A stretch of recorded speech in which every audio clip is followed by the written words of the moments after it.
Hey there guys, welcome back to my blind playthrough of Star Wars Jedi Survivor.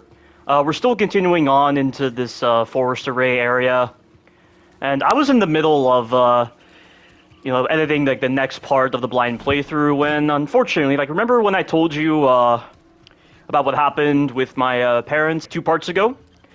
Well, they decided to, come and greet me awkwardly, and then say, oh, I'm being very depressed, this and that. Oh, I'm just escaping from everything. Oh, I don't know how to communicate with people. Well, you can't exactly communicate with non-humans, right? Oh, dear. I don't know where they get these ridiculous ideas from.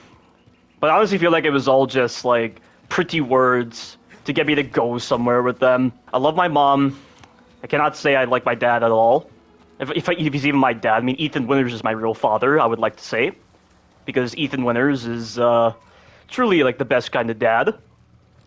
It's just a shame that, his daughter, Rosemary Winters, had to be raised by the worst version of Chris Redfield, and that's why she's a bad character in the Shadows of Rose DLC of Resident Evil Village. You know, like Ethan Winters, he sacrificed himself for something great. Something better than whatever this world has to provide. He's not sacrificing himself for a dead world where people hate each other, people screw each other. There's so many contradictions and beliefs, ignorance just rules all the time. He died protecting his family. You know, I love Ethan Winters, I love Mia Winters. I would have loved Rosemary Winters if she was raised by Ethan.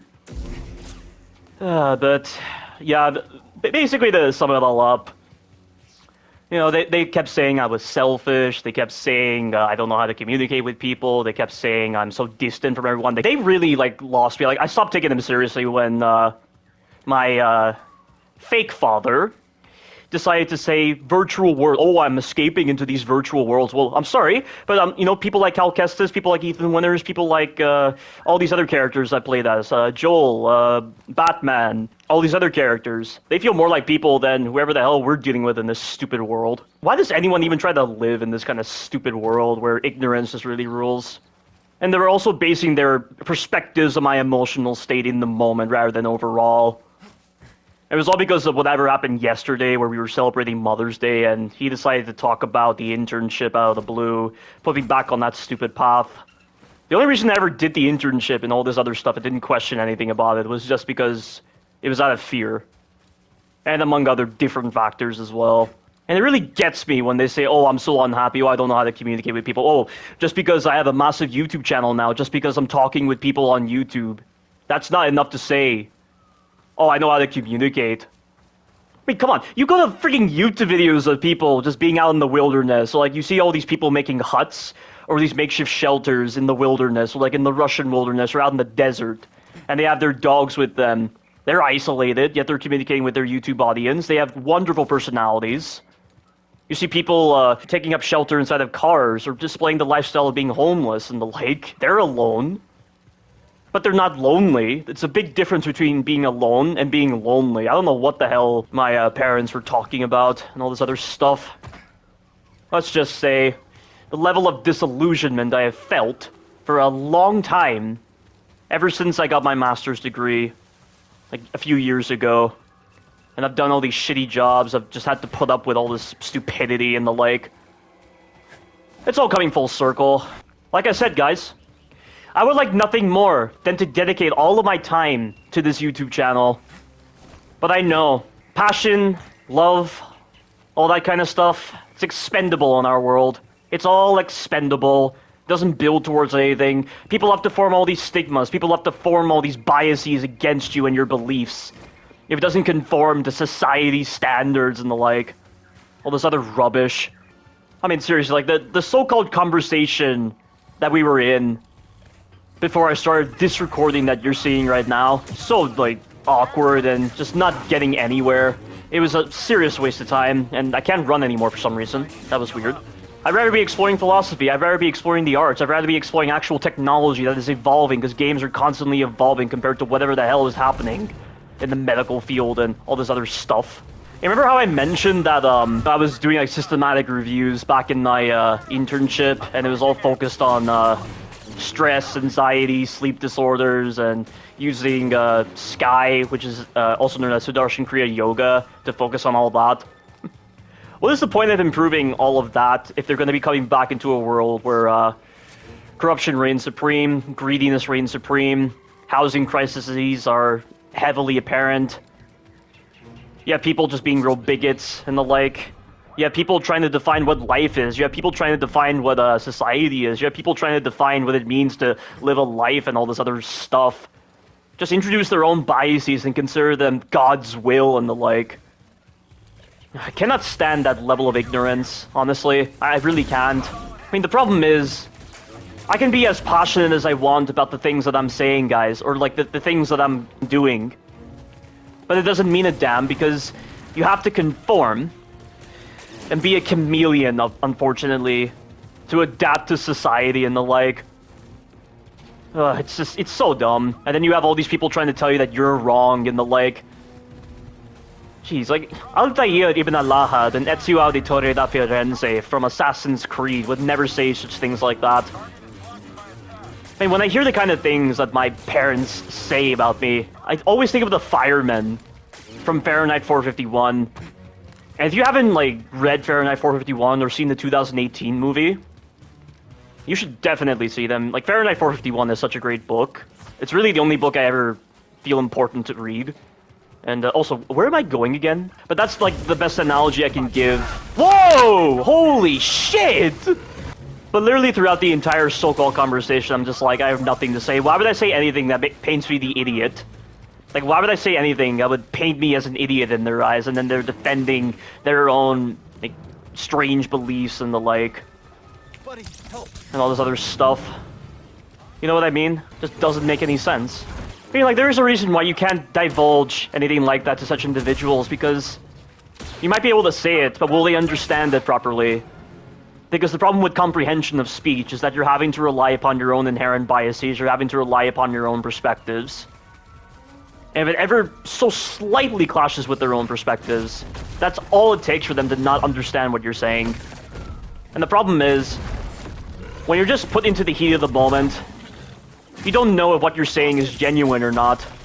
So again, why pay myself the fool? That's why I constantly said I have nothing to say, and the like. There's just no grasping the minds of such individuals. I'm very sorry to say that. But that is unfortunately the harsh nature of society, guys. And I don't say life. I always hate that statement too, when people say life is hard, this and that. What do people even mean when they say that? You know, originally, Homo sapiens were called, I believe, like, Homo sapiens sapiens. We named ourselves twice. Like, I believe sapiens means, like, knowledge or something.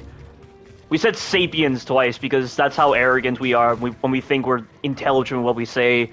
And we use that kind of intelligence to just build up our own egos and just lead to more stigmatization and the like. Just like what my fake father said when he said, oh, I'm escaping into a virtual world.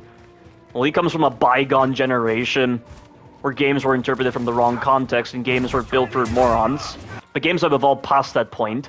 Like, they have been more valuable experiences than anything in my education. I mean, I might have gained some important knowledge from my education that I applied to my overall perspective on games and how I interpret gameplay mechanics and developers' mindsets. But overall, it just wasn't that important. It's just literally to get a piece of paper that says, oh, I can comprehend the material. But wait, my fake dad says you can pursue an education further by pursuing a PhD to become a professor. Yeah, well, that doesn't change anything of what I said. That's just literally one path you're describing. It's not an overall path. Come on, regenerate. Haha, nice! So good! I don't know why my force energy keeps replenishing, but this is great. And he's down. There we go. I wonder if there are more areas like that you can actually use to your advantage to get, like, unlimited force energy. The Empire is way out of their element here. No kidding. You know, I never took the Empire seriously during episodes 4, 5, and 6, even though they had a Death Star. I don't feel like the Death Star was that representative of what the Empire is. As soon as they brought in those Dark Troopers into the Mandalorian Season 2 finale, that's when I really started to say, the Empire is not holding back any punches, for sure. Those Dark Troopers were definitely the perfect personification of how cruel and arrogant and power-driven the Empire is. Oh! Oh! Now I remember you can just climb down like this. God, that is so confusing. The platforming on this game is incredibly confusing. You just don't know where you're going most of the time. And now I can climb that. Like, does this really look like a surface you can climb on? Like, they hide the platforming, like, pretty well, but I do feel like that's to the detriment of the game sometimes, because you're running around like a headless chicken trying to find where to go. But is that actually, like, a difficulty modifier? Where they remove, like, certain paint elements? Because it's so hard to tell what you can climb on in this game. I know that wooden platform was kind of an indication that I could do something there, but it was still very vague as to what you were supposed to do. Careful, BD.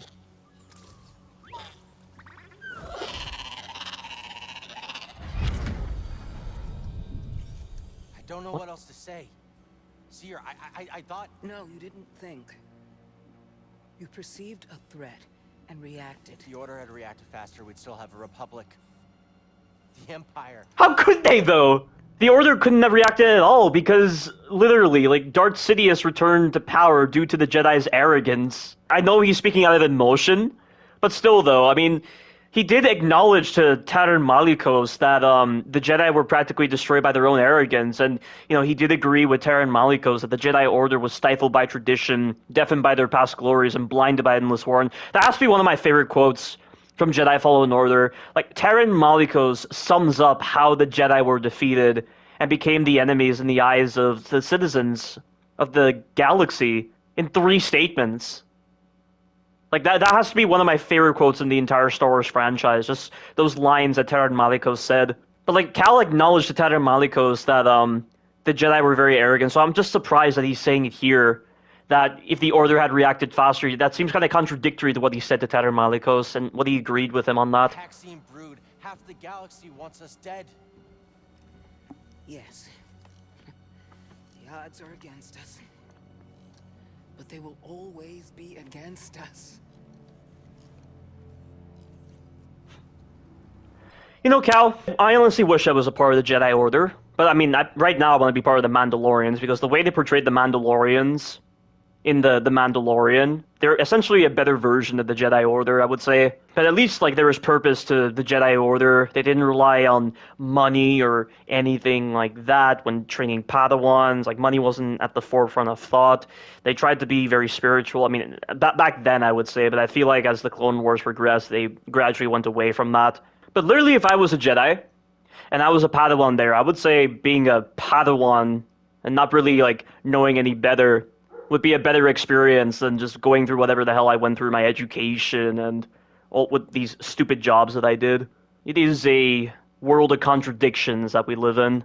Cal, you can't fight your way out of some situations.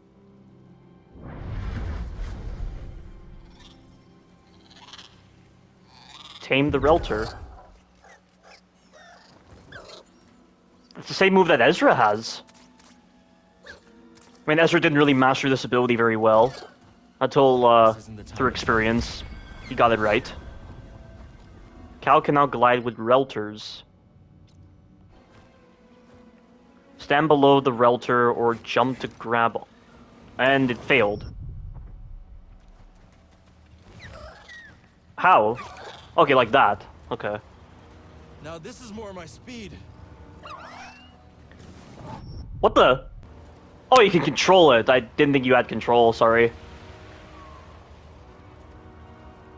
Okay, so you can go up and down.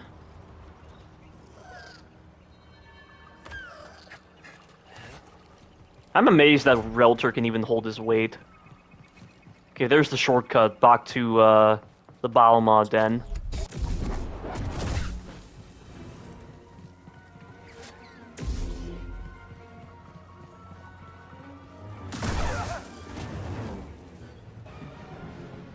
Also, I did remember in the database entry, that previous enemy I killed, they're immune to whatever this blue particle is. Oh boy.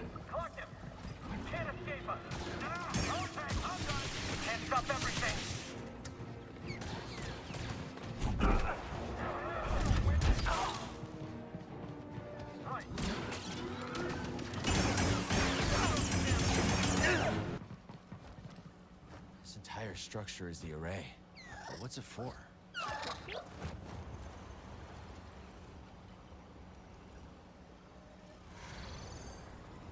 Oh no.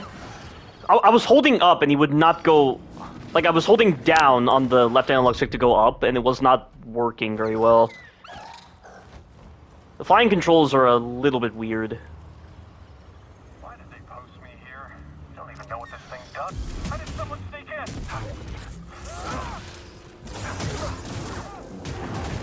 Oh boy. Let me see. Yeah? Let's see. The complexity of these subterranean mechanisms operating the array's above-ground ionic beams is difficult to imagine. While the apparatus has clearly not been moved in years, a way to control it must still exist. So...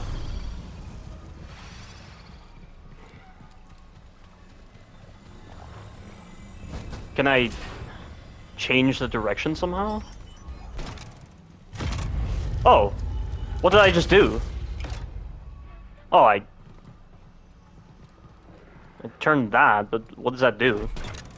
Only one way to find out. Okay.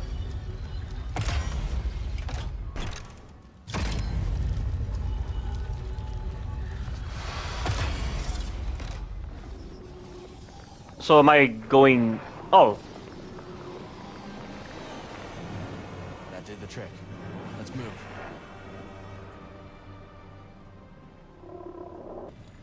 Those particles are pretty deceptive. Wonder how long they were stuck in this stuff. Looks like that weird matter around here can take on various forms. Let's hope that tower at the top of the array has some answers. Oh no! God dang it. Yeah, I'm trying to speed it up, but it's not a good idea to do that. Okay.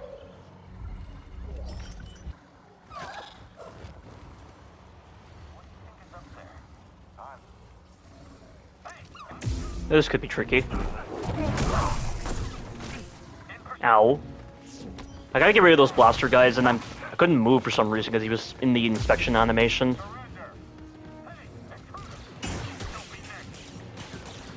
Oh god.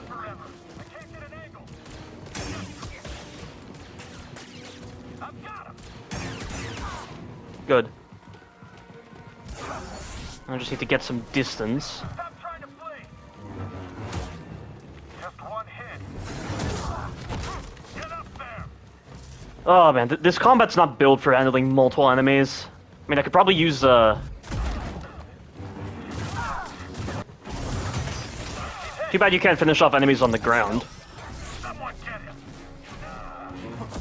I know that move. Don't let him get away.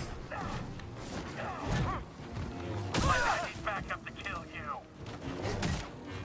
Yeah, it's the only chance you have of killing shield guys without pull. You have to wait until they do the enrage attack and jump over them. Oh. I get it. But don't you just hate it when people associate money with the idea of survival?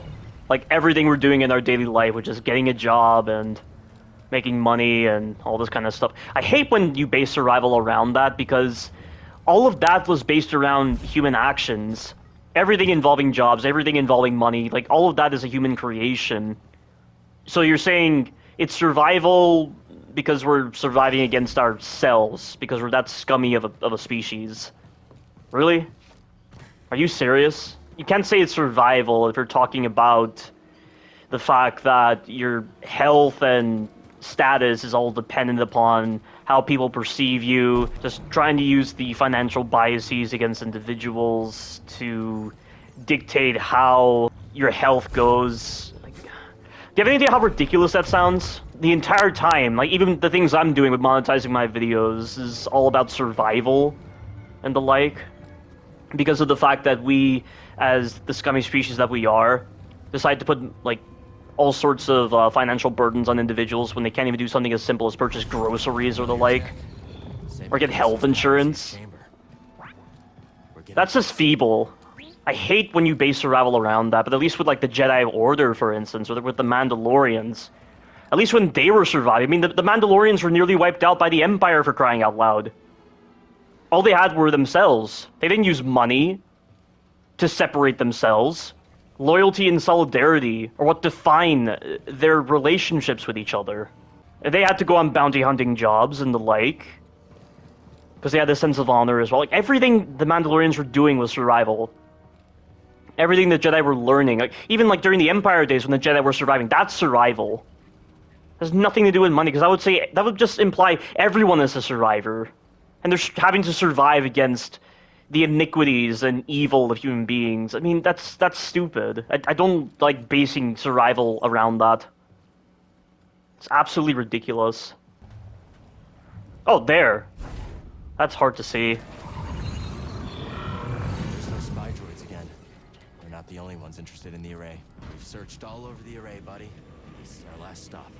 If the key to Tanalorr is real, it has to be here. And if not, maybe Z does have a screw loose. I think this is a boss fight.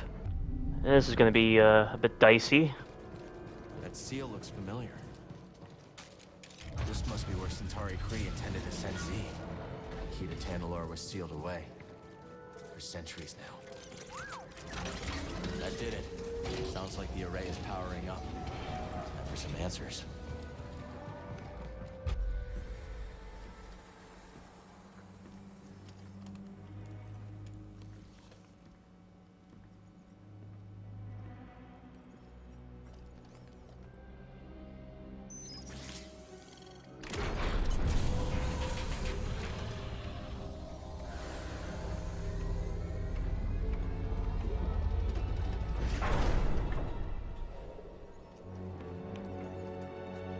I think I remember this from the trailer.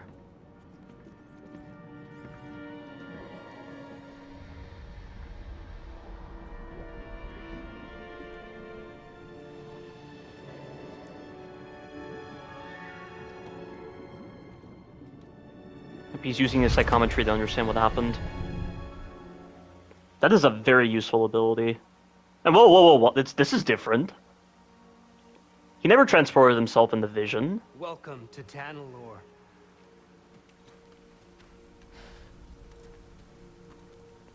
It's beautiful.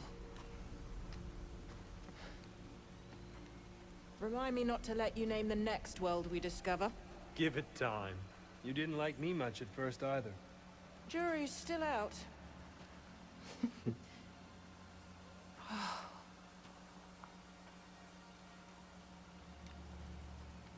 Hard to believe this paradise was hiding on just the other side of the abyss. Come on. I want to show you something. Renowned Jedi Knight Dagan Gera offers to be my escort on an uncharted world.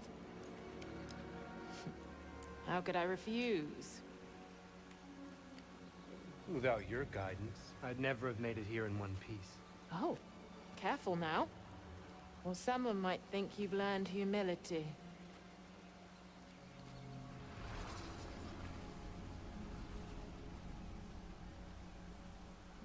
So I know you fight Dagan Gera because, of course, YouTube spoiled it. I know Darth Vader's in this game. I know Seer comes back at some point. But why are we playing inside this vision? I don't understand. This is not how the psychometry works.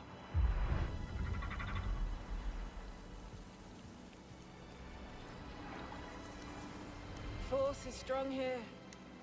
It's just as I told you. We'll build the temple here. Yes. My thoughts exactly.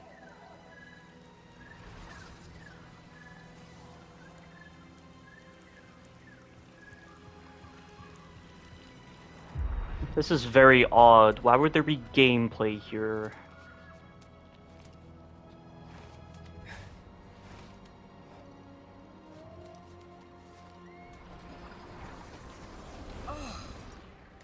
It's simply wonderful. Yes, it's perfect. I've seen the galaxy, Centauri. And there are many worlds that the light of the Jedi does not reach. I'm going to petition the High Council to train initiates here. On Tanalorr. But it can be so challenging to access. What if something were to go wrong? Our temple will be a bastion for the Order. Here at the galactic frontier. The Abyss blocks comm signals. We'll have to invite a member of the Jedi Council to visit in person. Huh.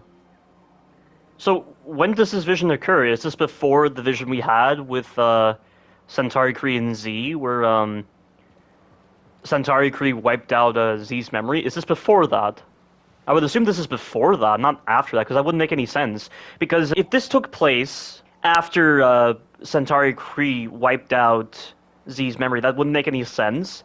Because they're petitioning the High Council to open up a temple here. And like the route to Tanalorr, it would be redundant to wipe out Z's memory if you're then going to share that information with the High Council. So that's why I'm assuming this takes place before that. But before Centauri Kree wiped out Z's memory.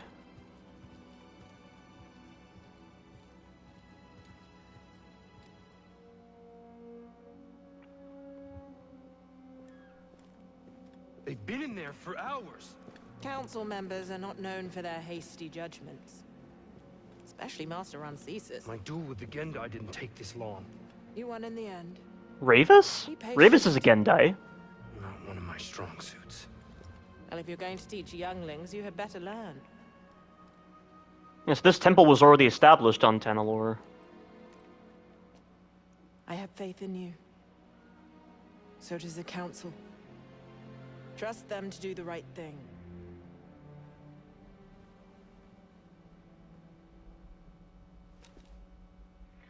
What's wrong? Who are you? Warn the others. We're under attack. Is that the Sith? Oh, he has a yellow lightsaber. Isn't yellow supposed to be associated with the Jedi library?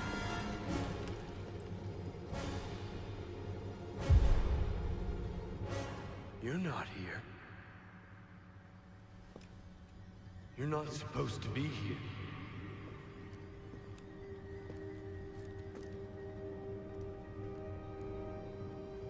Release me.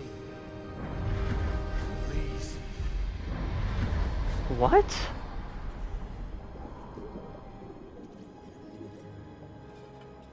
Impossible. Are you telling me Cal connected with his unconscious mind?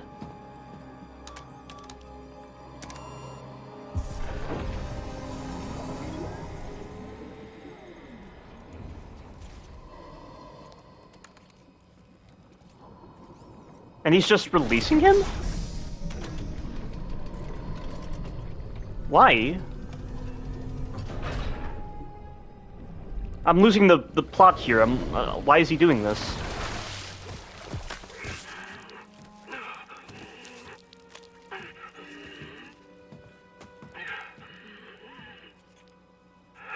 You'd think after Taron Malicos he wouldn't be so willing to release this guy, who he doesn't know much about. I'm confused. Who are you? I saw you. I'm Cal. Cal Kestis. And you must be Dagan Gera. Yes, I am.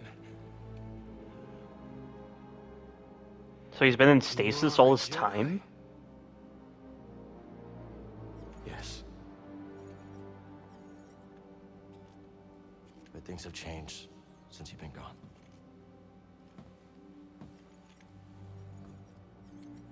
A Sith Lord corrupted the Republic. Turned it into an empire. They destroyed the Order. They're hunting down those of us that are left. Good that he's spilling the beans right now. But you're here now. We can fight them together. You can't immediately assume he's going to take you up on that offer, Cal, after Taron Malicos.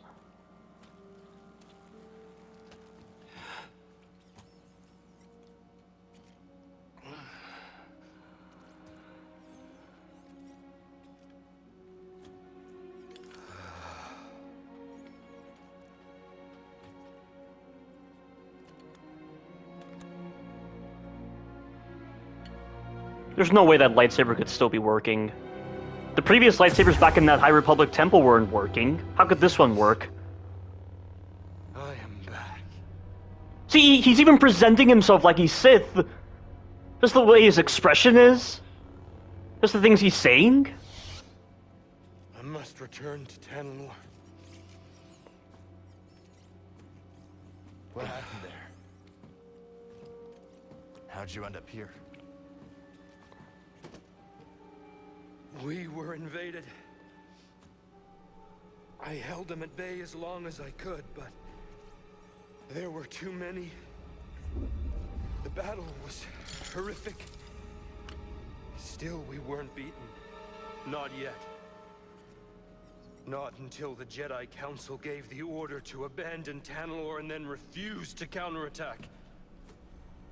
They gave up on it? Yes. It was my discovery. You're serious. My home, and they just expected me to throw it away. Dagan, wait. I refused to obey and was betrayed by the one I trusted most. No, stop! Are you serious? Come on, who didn't see that coming? I don't even know this part of the game. I didn't get spoiled on this by YouTube. But come on, Cal, you should have seen that coming. I don't understand. And I just find it so odd that all of a sudden, out of the blue, almost like he's completely forgotten about the previous events or like what he's doing, he's just choosing to free this guy. And he immediately expects him to help fight the Empire. But come on, his prior experiences with Taron and Malicos should have taught him otherwise. I don't understand. This is so confusing. This is really confusing. Yeah, I can't say I'm a big fan of the way this turned out. I feel like Cal should have known a lot better as to what he was getting into. And it was almost like he was being pulled by an invisible force to just free this guy out of the blue. And I don't really understand how his like psychometry sequence worked. Like, how did like this Gera guy? How did he know that Cal was inspecting him? Like, was he was alive the whole time? Yes, but like psychometry is more so like the force ability to like see like the memory of the past, not exactly connect with the non-conscious mind. It's a little confusing because it's almost like Dagan Gera was dreaming the entire time, like similar to like that Transformers Prime episode where Bumblebee invades Megatron's mind to try to find a cure for Cybonic plague, because Megatron's the only one that knows, and Megatron was technically alive. He was just in a coma. He was already like at the point of near death after that space bridge exploded.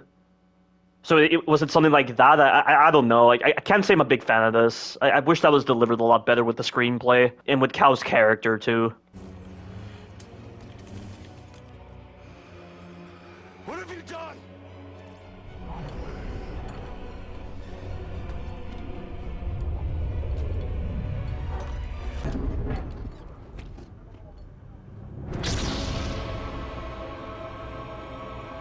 Great. Witness true power. Oh wow, just like Krauser. Witness the power! Though weakened from his stasis, he is still able to defend himself against some force powers, defend against his combos, and retaliate when there's an opening. Dagan Gera is a Jedi of the High Republic, freed from 2 centuries of stasis in Bacta. Seemingly fallen to the dark side, he attacks wildly, but with all of the expertise of a former Jedi of the Order. That's dumb. I absolutely hate Hyper Armor, because it just doesn't make any sense.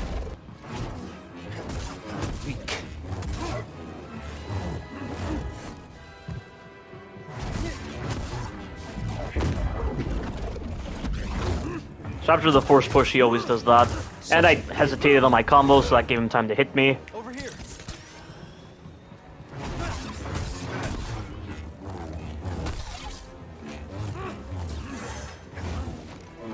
Still green, hmm?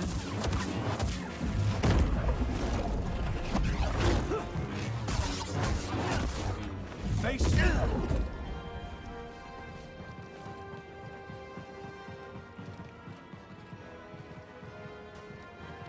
Is he gonna attack? Okay. There has to be a way to punish that move. Yeah, you can throw your lightsaber while in the air. I was testing that.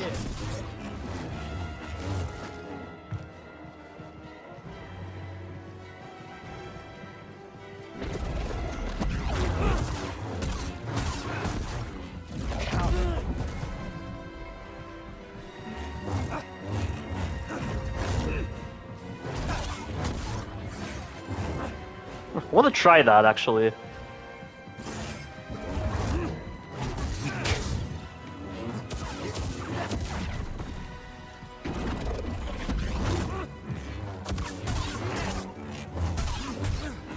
Face me.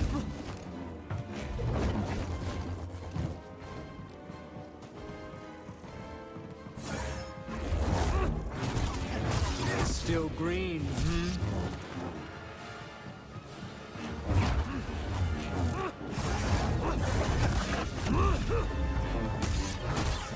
Stand and fight. Not bad. This is real power. I gotta remember to punish that with a saber toss.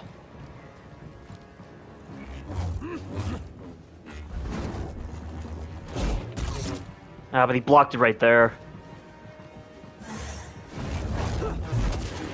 That wretched order will rue the day they betrayed me and forsook Tanalor.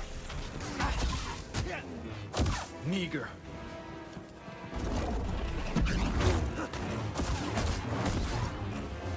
The audacity. Oh, nice. Perfect dodge.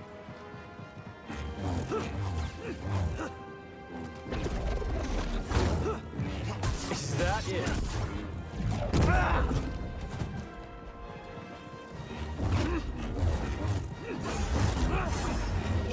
How feeble. Oh, come on. Stand here.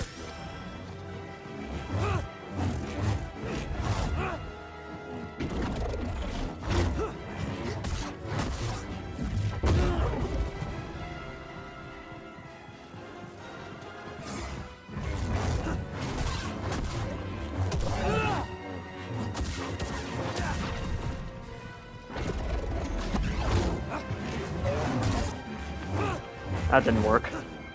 I feel like a lot of these force moves just put you at a disadvantage most of the time.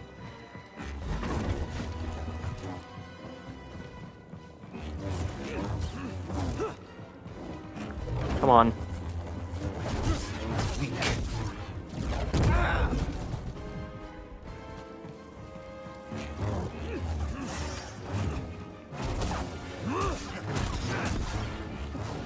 You're scared. This is real power.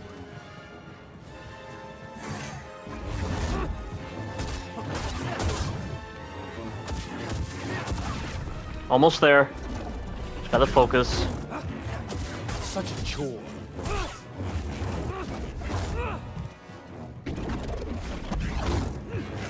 That's nothing.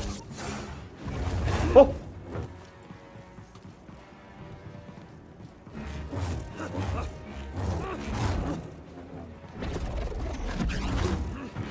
Is that it? You know, now that I think about it, Trillo did the exact same kind of move. Only it was an enrage attack, not a normal attack. There we go. Yeah, that was a fun fight. I did like it. I will not be imprisoned again.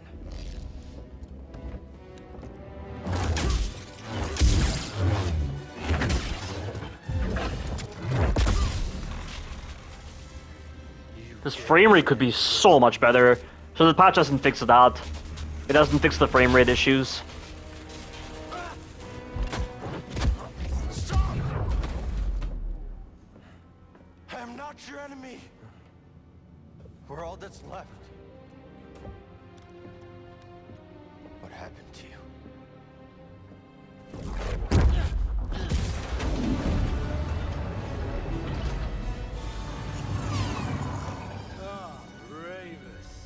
I should have known you would honor your oath. Of course! But what? And how does he even know who Ravis is? This guy's been in stasis for 200 years. Is Ravis that old? There's no way he's that old. That's impossible.